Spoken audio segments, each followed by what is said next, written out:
Abonnez-vous à la chaîne et laissez votre like pour aider la chaîne à se développer.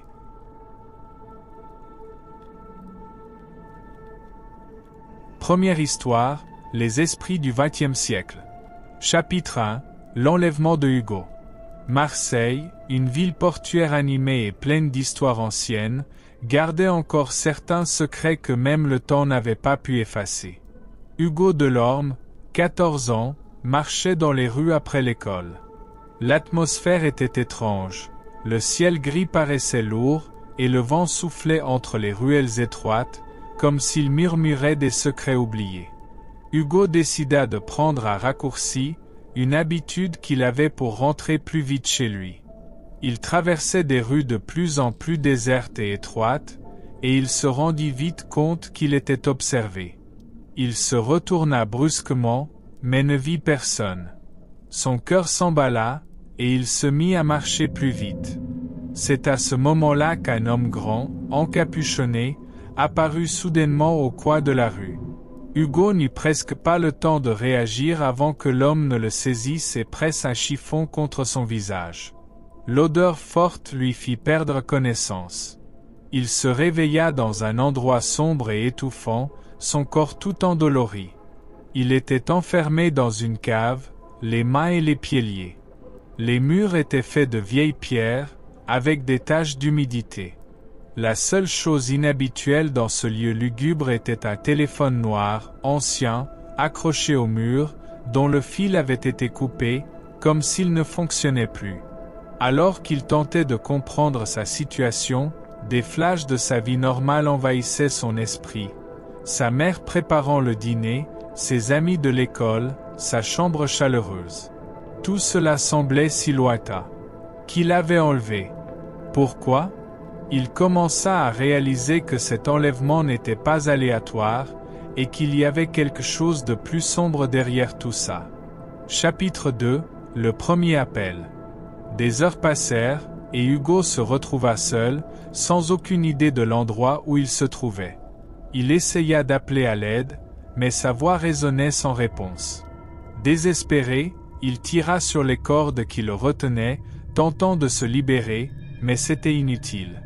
Son ravisseur, l'homme encapuchonné, n'avait pas prononcé un mot. Soudain, le téléphone noir sonna, rompant le silence oppressant de la cave. Hugo resta immobile, incapable de croire ce qu'il entendait. Le téléphone était clairement déconnecté, alors comment pouvait-il sonner? Il hésita un instant, mais, avec des mains tremblantes, il se décida enfin à répondre. « Allô ?» Sa voix était faible et hésitante. De l'autre côté, une voix basse et étouffée répondit. « Hugo, tu dois écouter, sinon tu ne sortiras pas d'ici. » C'était la voix d'un garçon. « Qui es-tu » demanda Hugo, confus et effrayé. « Je m'appelle Marc. J'ai été ici avant toi. Il m'a aussi attrapé, mais je n'ai pas réussi à m'échapper. » L'appel fut brusquement interrompu, laissant Hugo paralysé. Le téléphone, qui devait être muet, semblait être sa seule chance d'espoir, ou peut-être son pire cauchemar. Qui était Marc? Comment savait-il tant de choses?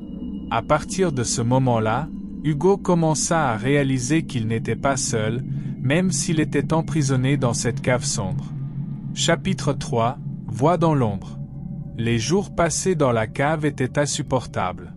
Le ravisseur, connu sous le nom de « le corbeau », apparaissait sporadiquement, apportant de petites portions de nourriture et d'eau, mais sans dire un mot.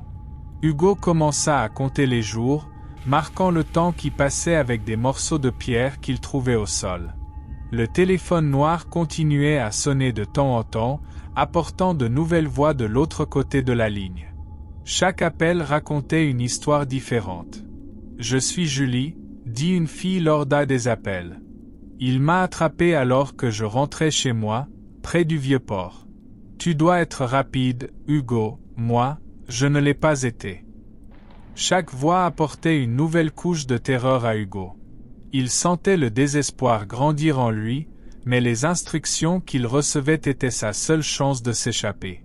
Il commença à comprendre que chaque enfant qui avait été enlevé avait laissé une part de lui dans cette cave.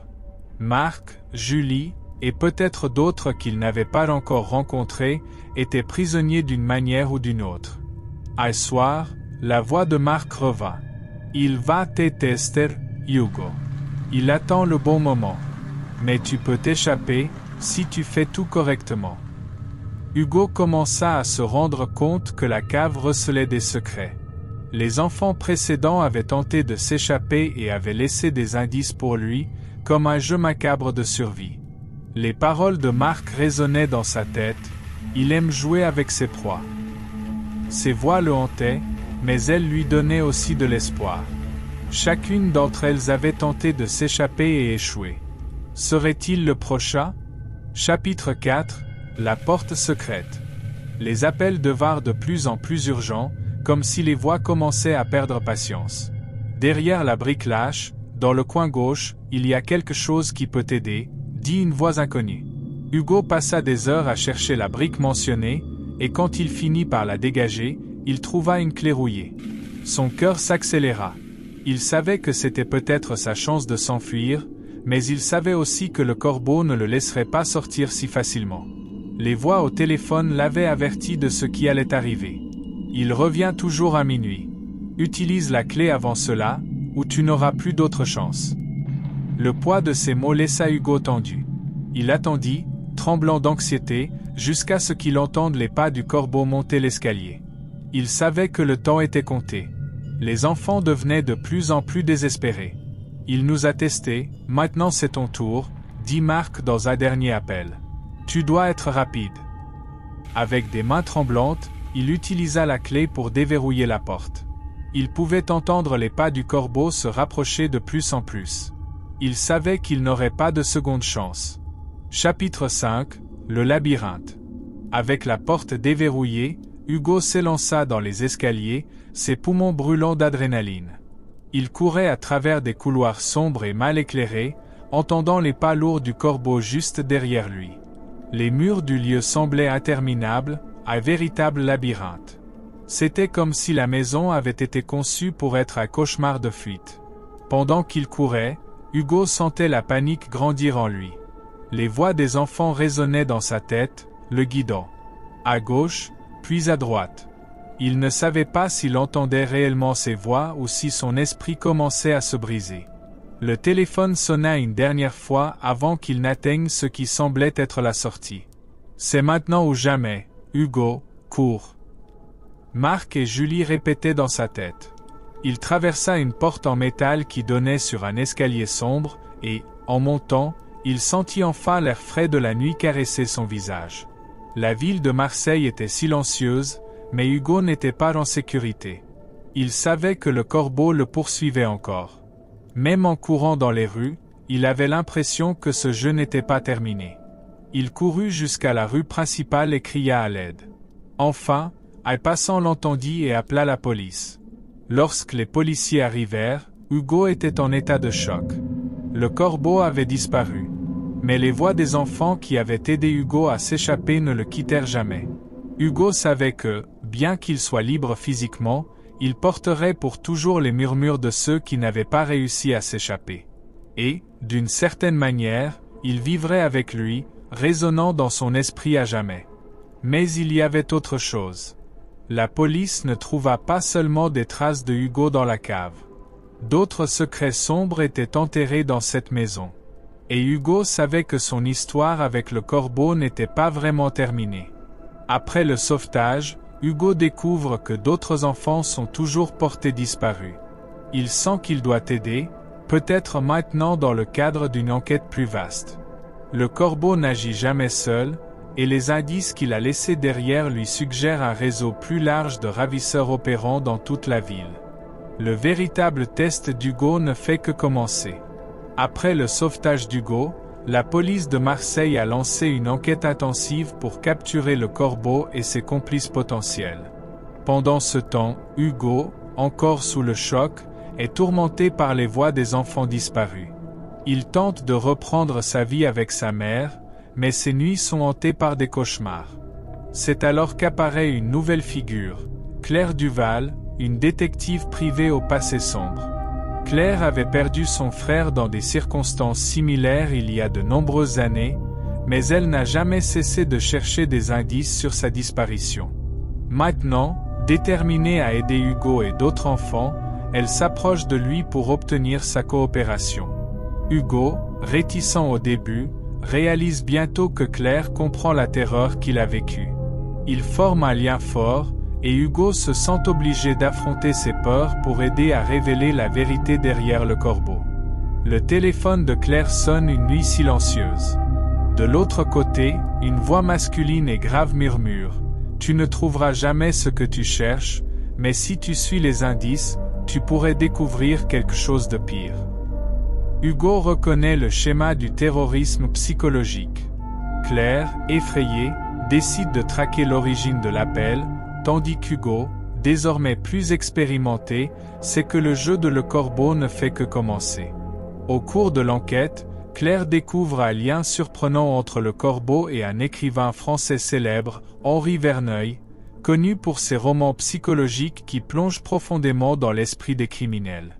Dans ses œuvres, Verneuil décrivait des tortures mentales et physiques avec une précision troublante.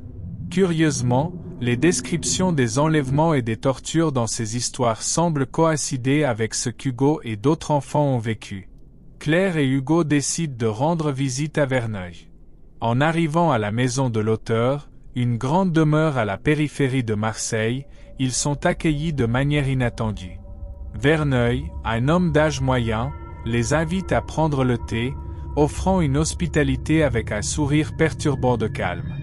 Il affirme que ses livres sont de la pure fiction, mais au fur et à mesure que la conversation avance, Claire remarque des incohérences dans ses récits. Hugo, mal à l'aise, sent que quelque chose de sinistre se cache derrière cet homme.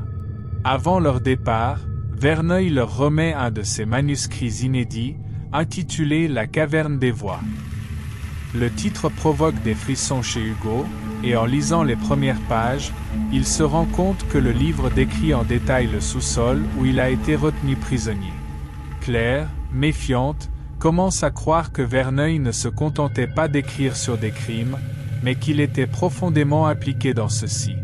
Déterminée à découvrir la vérité, Claire poursuit son enquête sur Verneuil, mais sans qu'Hugo ne le sache, elle finit par être capturée et emmenée dans une maison isolée dans les montagnes au nord de Marseille. Comme Hugo, elle est attachée et enfermée dans un sous-sol sombre et humide, entourée des souvenirs des autres prisonniers. Dans le sous-sol, Claire trouve une petite table avec une vieille machine à écrire. Curieusement, son ravisseur l'oblige à écrire sa propre histoire de captivité, tout comme Verneuil l'avait décrit dans ses livres. La situation devient un cauchemar, car elle réalise qu'elle vit ce qu'Henri avait écrit dans la caverne des voix. Alors que Claire lutte pour survivre, elle découvre des messages laissés par d'autres prisonniers qui ont tenté de s'échapper. Parmi eux, un nom revient sans cesse, Pierre. Qui est Pierre? Un autre complice de Le Corbeau? Ou quelqu'un qui pourrait l'aider à s'évader? Le temps presse, et les indices suggèrent que Claire pourrait subir le même sort que les autres victimes si elle n'agit pas rapidement.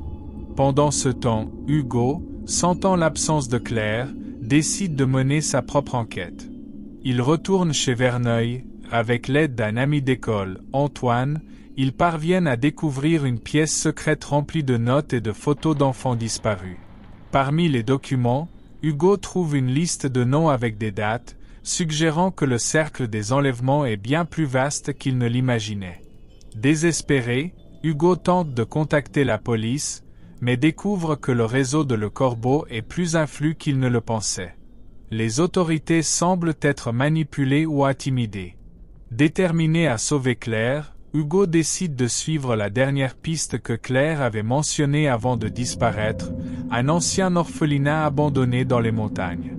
Il croit que Claire s'y trouve, mais ce qu'il ignore, c'est que la maison cache des secrets encore plus sombres que le sous-sol où il a été retenu. En arrivant à l'orphelinat, Hugo se retrouve dans un labyrinthe de couloirs sombres et de portes verrouillées. Mais cette fois, il n'est pas seul.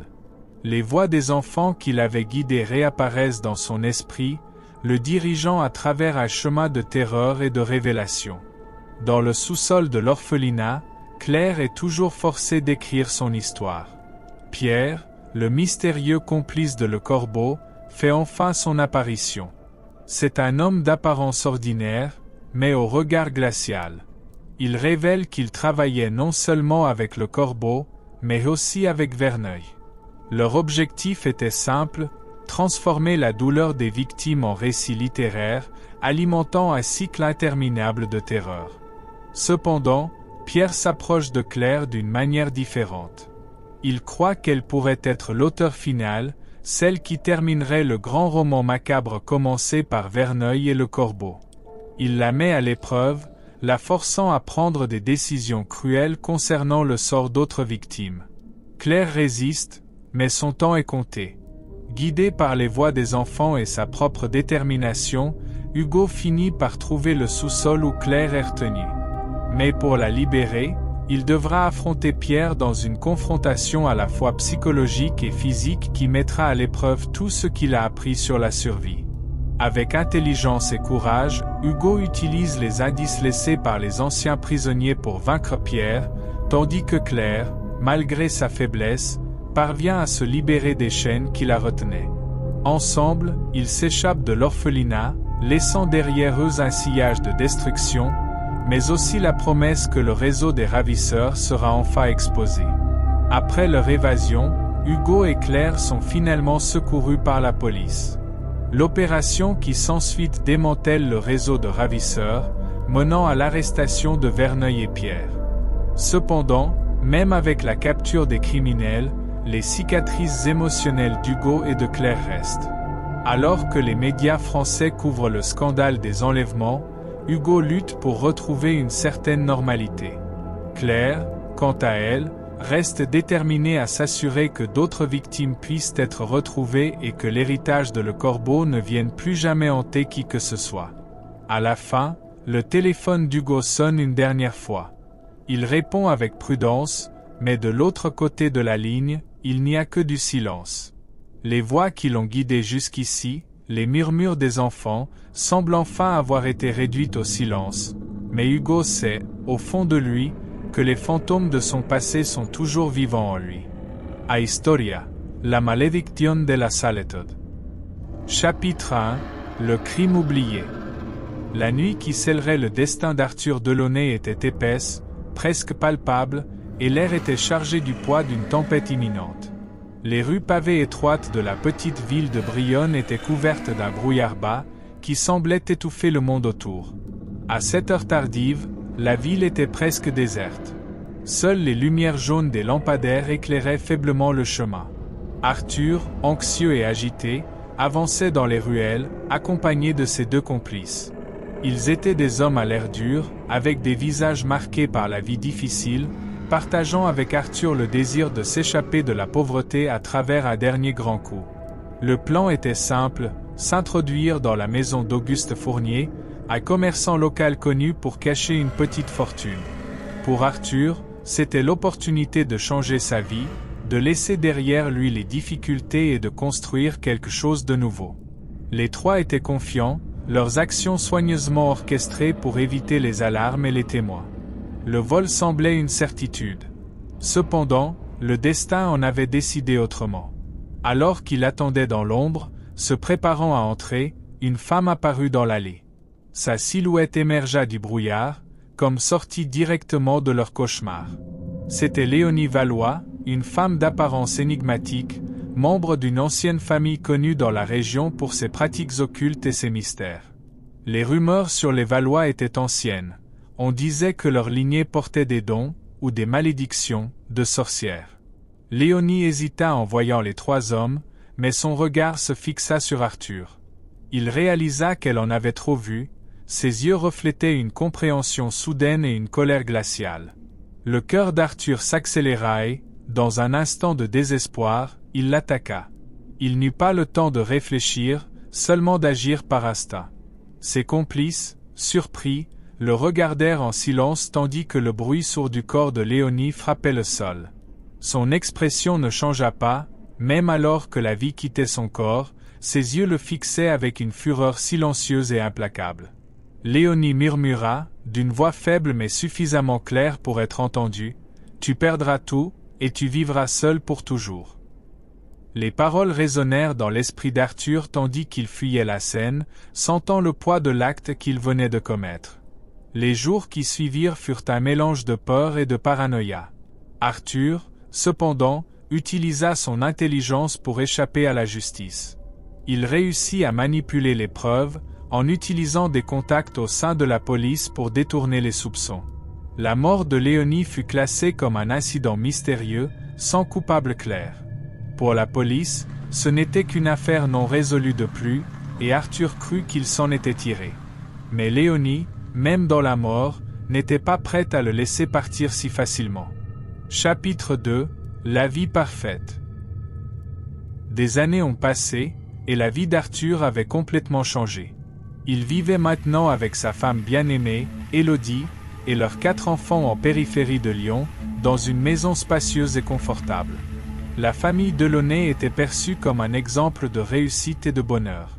Claire, la fille aînée, était sur le point de fêter ses 16 ans et se préparait pour un avenir prometteur à Paris. Louis, 14 ans, était une étoile montante du football, toujours en train de courir dans le jardin ou de s'entraîner à l'école. Sophie, âgée de 10 ans, était l'ombre d'Arthur, adorant passer du temps avec lui dans le jardin, tandis que le petit Thomas, âgé de 3 ans, illuminait encore la maison avec ses farces. Arthur avait réussi à enterrer les fantômes du passé, ou du moins le pensait-il. Il se concentrait sur sa carrière et sa famille, essayant d'oublier cette nuit fatidique et la malédiction prononcée par Léonie. Mais tout cela allait bientôt changer. Un matin, alors qu'il conduisait Claire et Louis à l'école, quelque chose se produisit qui allait changer à jamais le cours de sa vie. Le jour était clair, les rues encore calmes, et les rires de ses enfants remplissaient la voiture. Claire parlait avec enthousiasme de la fête d'anniversaire qu'elle organisait, et Louis plaisantait sur la robe qu'elle avait choisie. Tout semblait parfait, jusqu'à ce qu'Arthur voie quelque chose devant lui. Une silhouette de femme se tenait sur le trottoir. Son cœur s'emballa. Les yeux d'Arthur se fixèrent sur elle. Ses cheveux noirs, sa peau pâle et ses yeux remplis de colère. C'était Léonie.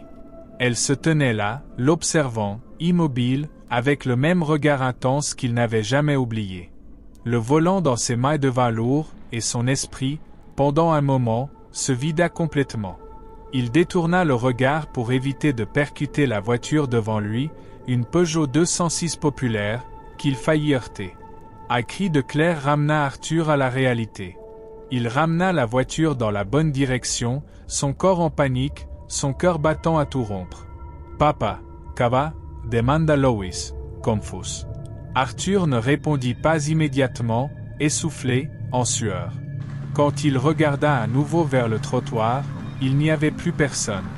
Juste une vieille dame qui traversait tranquillement la rue.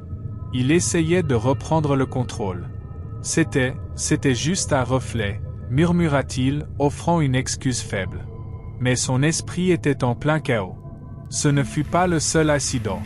Quelques semaines plus tard, au travail, Arthur eut une autre vision troublante. Il était tard, presque 19 heures, et il terminait de réviser quelques rapports dans l'entreprise où il travaillait comme directeur. La plupart des employés étaient déjà partis, sauf quelques collègues pressés de rentrer. Sentant la pression de la journée, Arthur se dirigea vers les toilettes pour se rafraîchir le visage et tenter de chasser la fatigue. Alors que l'eau froide touchait sa peau, il leva la tête et regarda dans le miroir. Et là, derrière lui, dans le reflet, se tenait Léonie. Elle le fixait de ses yeux implacables, le même regard de fureur.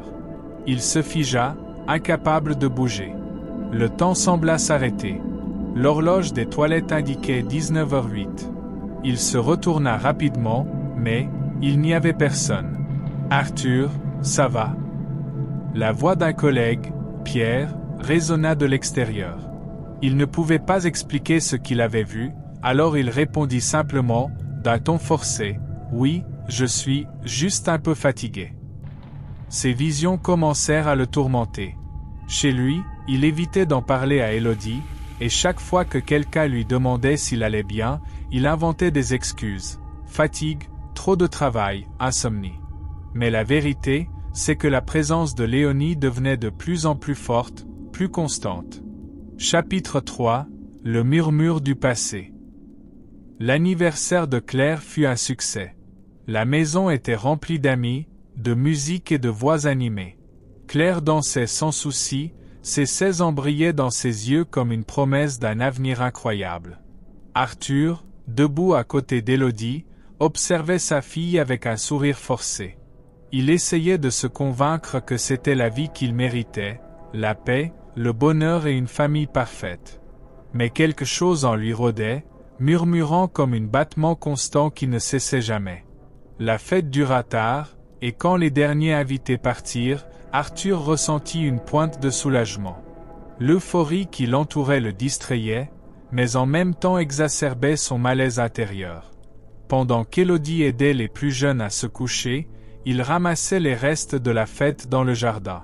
L'air frais de la nuit lui apportait un soulagement temporaire, mais la sensation d'être observé, quelque chose qu'il ressentait de plus en plus souvent, ne disparaissait pas. Il regarda autour de lui, pendant un instant, jura voir une silhouette debout dans l'ombre d'un arbre proche. Son cœur s'emballa, mais quand il cligna des yeux, il n'y avait plus personne. Cette nuit-là, il alla se coucher avec une étrange sensation d'angoisse, bien qu'il essayât de l'ignorer. Cependant, le destin était prêt à réclamer sa première dette. Le lendemain matin, Claire partit tôt pour une sortie avec des amis. Elle n'était pas du genre à aimer les aventures risquées, mais ce jour-là, elle décida d'accepter l'invitation d'aller à une fête avec des amis plus âgés dans une autre ville. Louis, qui l'accompagnait toujours, resta à la maison avec Élodie et Sophie.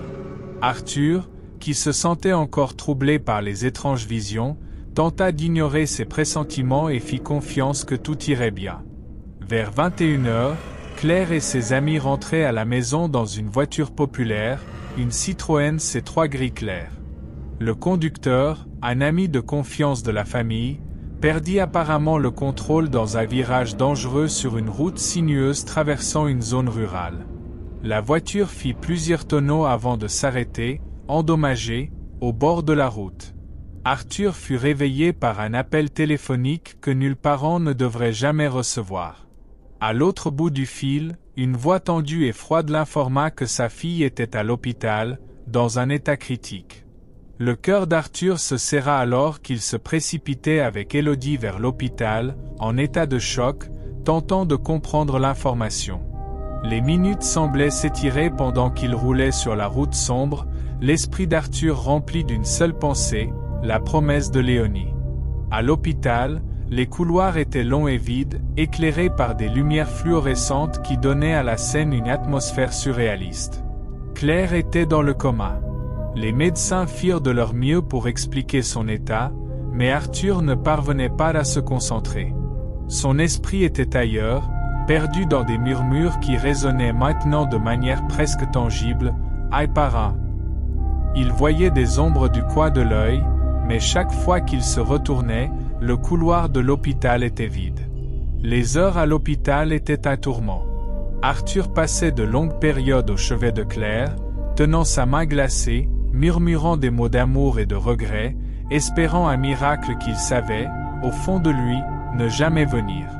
Sa culpabilité et sa peur grandissaient comme un poison, et il ne pouvait presque plus regarder dans les yeux d'Élodie, qui souffrait aussi, mais sans connaître le fardeau qu'Arthur portait vraiment. Une semaine après l'accident, Claire fut déclarée morte.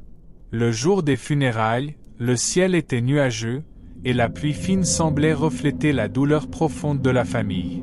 Arthur pouvait à peine supporter les condoléances et les étreintes des proches et des amis qui tentaient de réconforter tout le monde.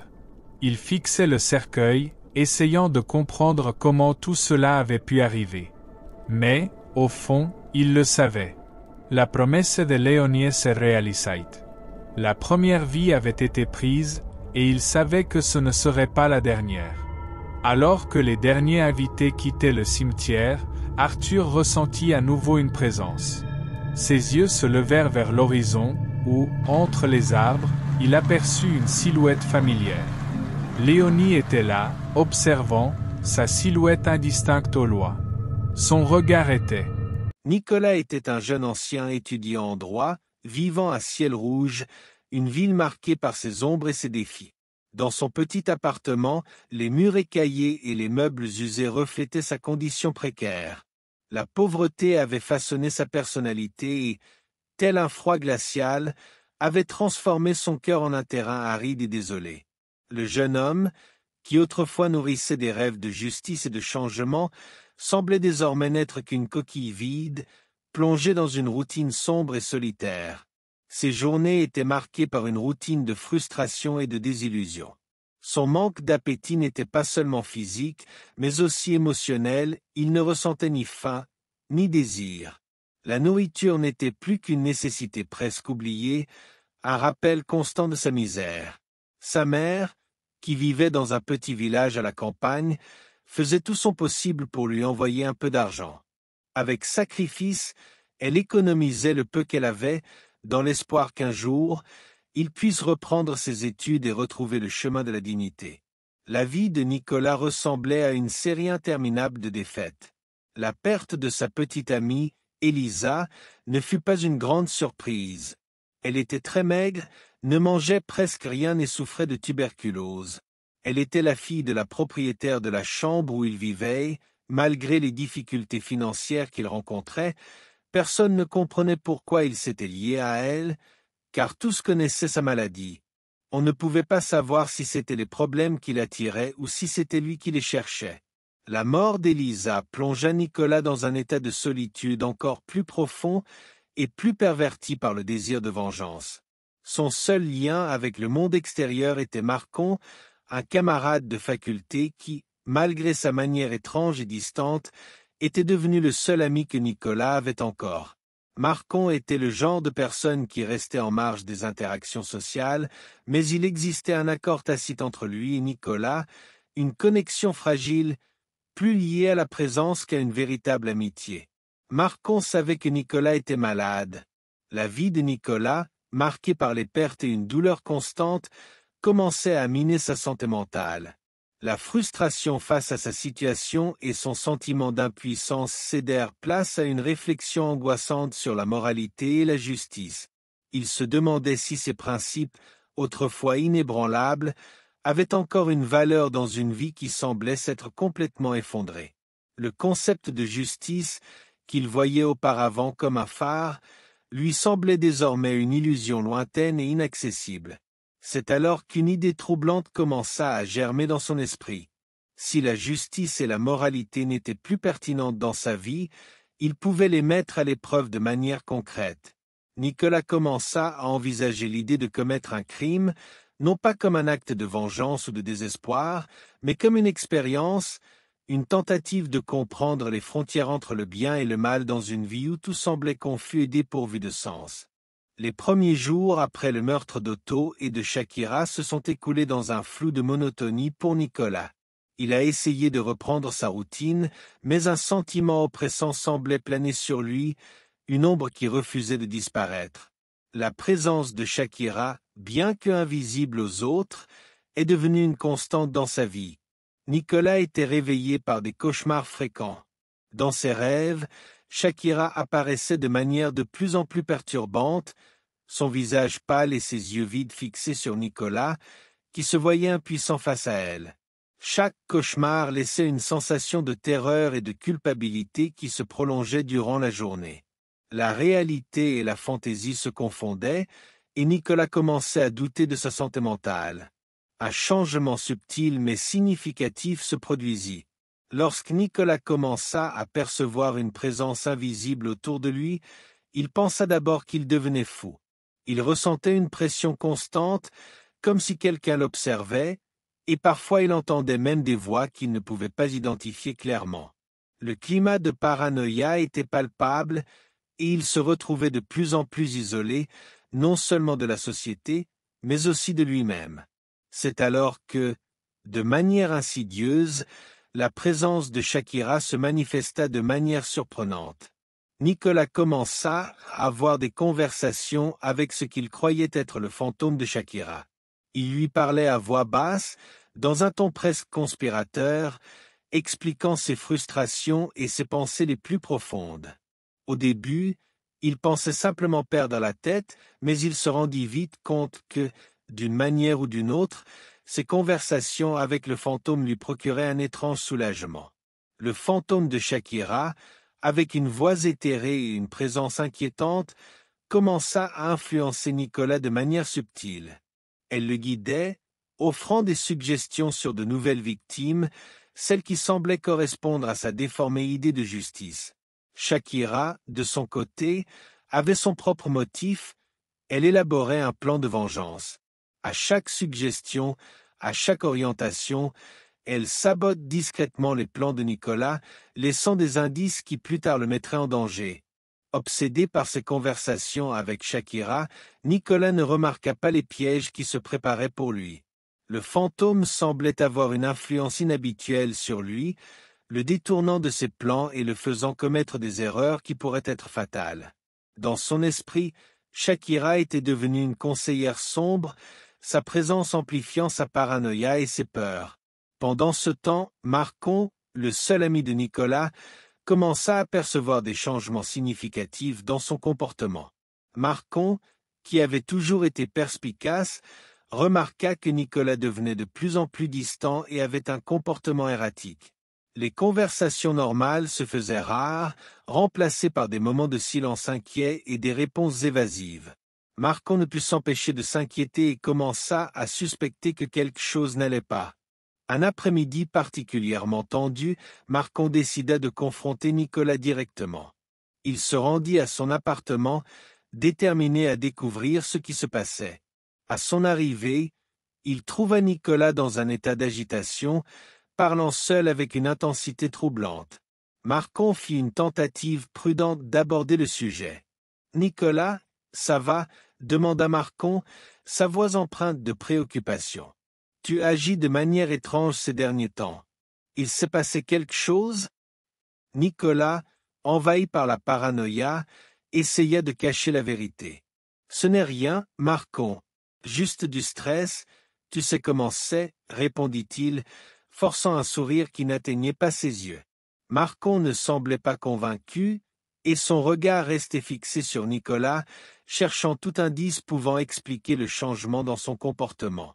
La tension dans l'air était palpable, et la préoccupation de Marcon augmentait à mesure qu'il essayait de comprendre ce qui se passait réellement avec son ami. L'influence de Shakira, maintenant plus forte que jamais, continuait de guider Nicolas vers de nouvelles victimes et de nouveaux pièges.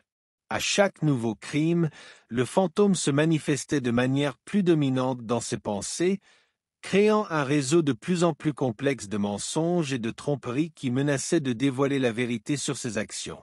Le poids de la culpabilité et de l'influence surnaturelle commençait à faire s'effondrer l'esprit de Nicolas, et la ligne entre la réalité et l'illusion devenait de plus en plus ténue. Le fantôme de Shakira, avec sa vengeance subtile et cruelle, était sur le point de révéler les plans de Nicolas et de le renverser. Alors que la vie de Nicolas plongeait dans une spirale de paranoïa et de culpabilité, l'histoire de Marcon commençait à se dérouler de manière surprenante. Marcon, malgré son comportement réservé et sa tendance à la solitude, menait une vie assez régulière. Il était encore à l'école de droit et, pour compléter ses revenus, donnait des cours particuliers à des élèves ayant besoin d'une aide supplémentaire. Ses journées étaient un mélange d'études et d'enseignements, une routine qui le gardait occupé et l'empêchait de se perdre complètement dans ses propres pensées. Marcon, avec son tempérament réservé, avait un ami éloigné, Louis, un enquêteur de police d'une ville voisine. Louis et Marcon s'étaient rencontrés lors d'une conférence académique et, malgré la distance physique, ils gardaient un contact régulier. Marcon parlait fréquemment de ses préoccupations et de ses frustrations avec Louis, notamment à propos de son ami Nicolas, dont le changement de comportement avait commencé à l'inquiéter. « Louis, il y a quelque chose de bizarre avec Nicolas, » disait Marcon lors de l'une de leurs conversations téléphoniques. « Il se comporte de plus en plus étrangement. Je ne sais pas si je vois des choses, mais quelque chose ne va définitivement pas avec lui. » Louis, pour sa part, écoutait patiemment, mais ne prêtait pas beaucoup d'attention à ce qui semblait être l'inquiétude d'un ami préoccupé. L'enquête qu'il menait dans sa ville natale était complexe et occupait la majeure partie de son temps.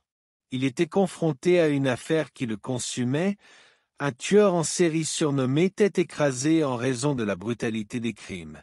Le meurtrier était devenu une ombre constante dans sa vie, et la pression pour résoudre l'affaire commençait à se faire sentir. « Marcon, je comprends ton inquiétude, mais tu sais comment sont ces choses.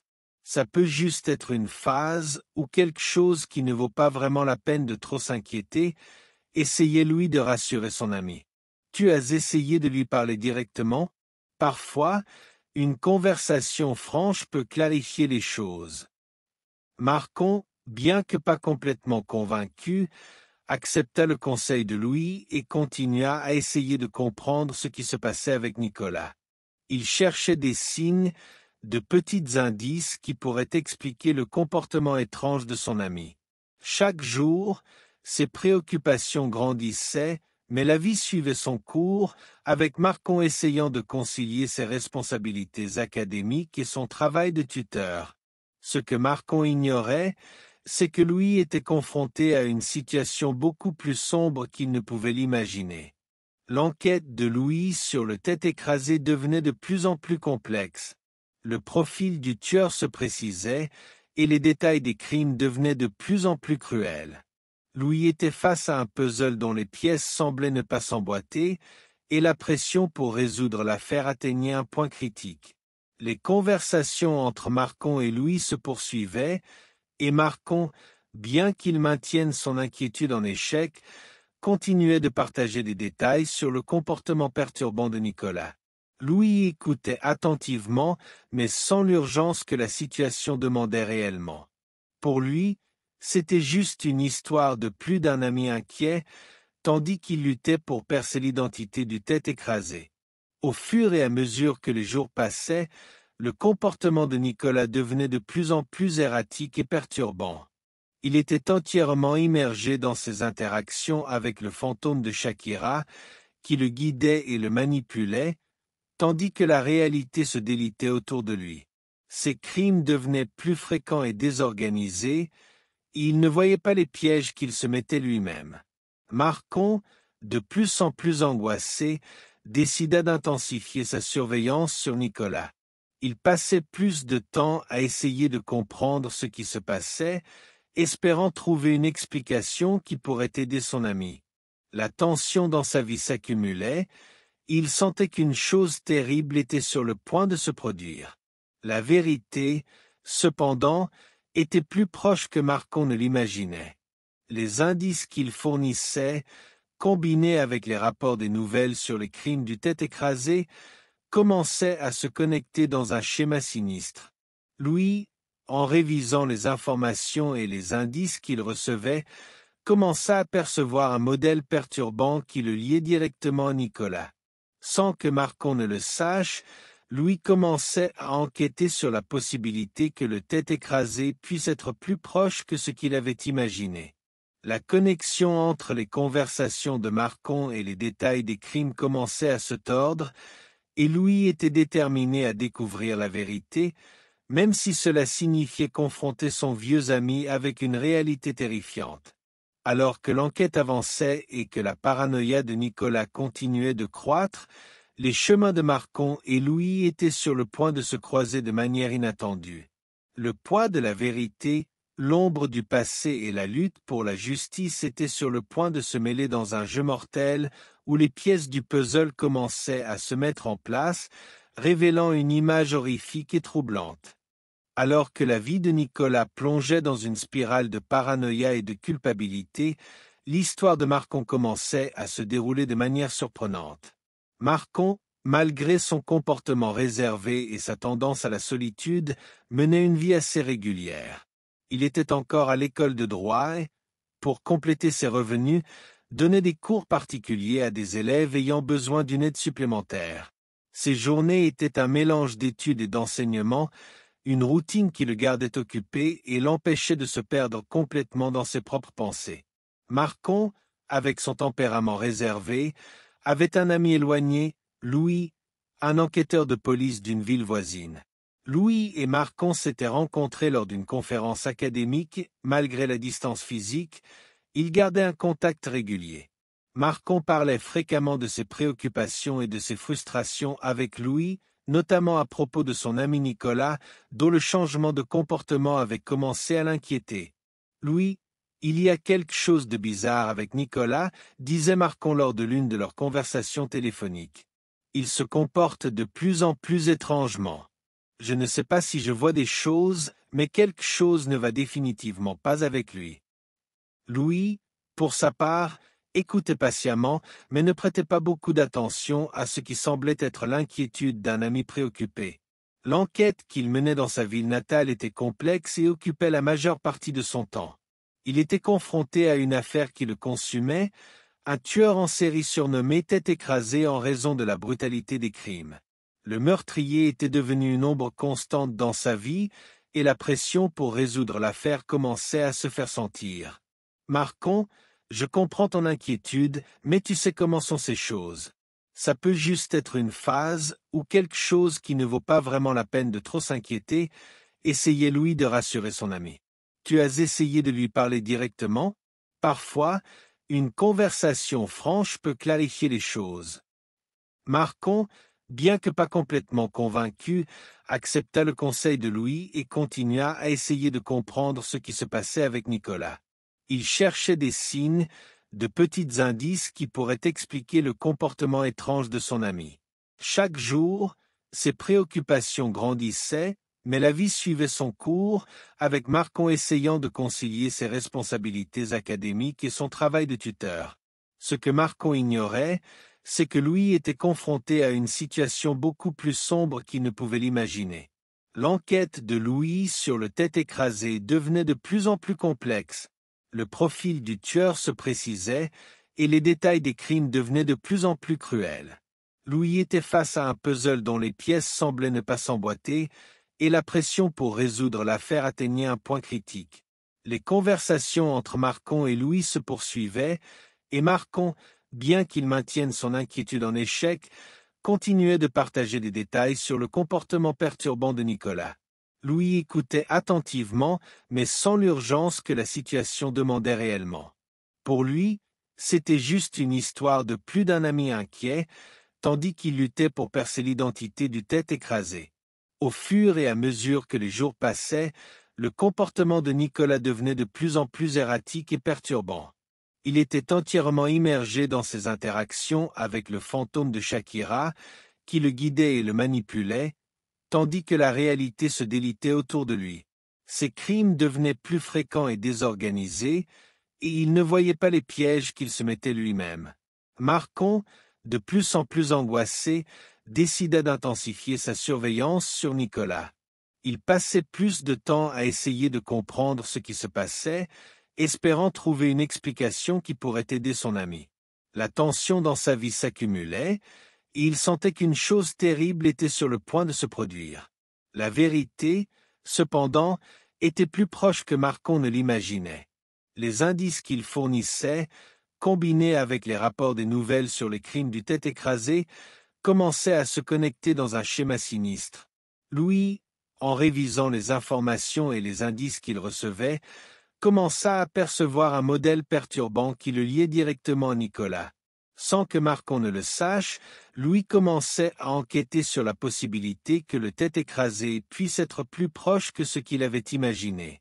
La connexion entre les conversations de Marcon et les détails des crimes commençait à se tordre, et Louis était déterminé à découvrir la vérité, même si cela signifiait confronter son vieux ami avec une réalité terrifiante. Alors que l'enquête avançait et que la paranoïa de Nicolas continuait de croître, les chemins de Marcon et Louis étaient sur le point de se croiser de manière inattendue. Le poids de la vérité, l'ombre du passé et la lutte pour la justice étaient sur le point de se mêler dans un jeu mortel où les pièces du puzzle commençaient à se mettre en place, révélant une image horrifique et troublante. La nuit tombait sur ciel rouge lorsque Nicolas entra dans le commissariat. Il était complètement désorienté, mais une sensation de pouvoir et de soulagement l'accompagnait. Louis, l'enquêteur, avait convoqué Nicolas pour un interrogatoire, une invitation qui semblait, à première vue, être une occasion de percer le mystère de son comportement perturbant. Cependant, Louis avait un plan plus complexe en tête. La salle d'interrogatoire était éclairée par une lumière froide et directe. Louis, avec son expression sévère, observait Nicolas avec un regard perçant. « Asseyez-vous, Nicolas, nous allons discuter. » Nicolas, avec un regard nerveux, prit place sur la chaise devant Louis. Les murs de la salle, d'un gris impersonnel, semblaient se refermer autour de lui. Louis commença à poser des questions, apparemment ordinaires, mais avec une stratégie sous-jacente. Il cherchait à provoquer une réaction, manipuler l'esprit de Nicolas et le forcer à affronter ses propres mensonges. « Vous vous comportez de manière très étrange ces derniers temps. Y a-t-il quelque chose que vous aimeriez partager ?» demanda Louis, avec un ton mêlant curiosité et mépris. Au fur et à mesure que l'interrogatoire avançait, Louis commença à introduire des éléments psychologiques, utilisant des techniques de manipulation pour déstabiliser Nicolas. Il lança des suggestions selon lesquelles la police avait déjà des preuves contre lui et fit des insinuations selon lesquelles le comportement de Nicolas était si bizarre qu'il ne pouvait plus distinguer la réalité de la folie. Pendant ce temps, une présence surnaturelle continuait de hanter Nicolas. Le fantôme de Shakira, avec son regard perçant et une aura de vengeance, était présent dans l'esprit de Nicolas, exacerbant sa paranoïa. Elle lui murmurait à l'oreille, alimentant ses peurs les plus profondes et le faisant douter de la réalité. Les visions de Shakira rendaient la salle d'interrogatoire encore plus terrifiante. Louis commença à jouer un jeu mental plus intense. « Vous savez que nous pouvons tout savoir sur vous, n'est-ce pas? Nous savons tout sur vos victimes, vos crimes, et nous n'avons plus besoin de preuves pour vous condamner. Vous pouvez vous confesser maintenant ou vous assurer que tout va s'effondrer sur vous. » La pression augmenta et l'esprit de Nicolas était au bord de l'effondrement.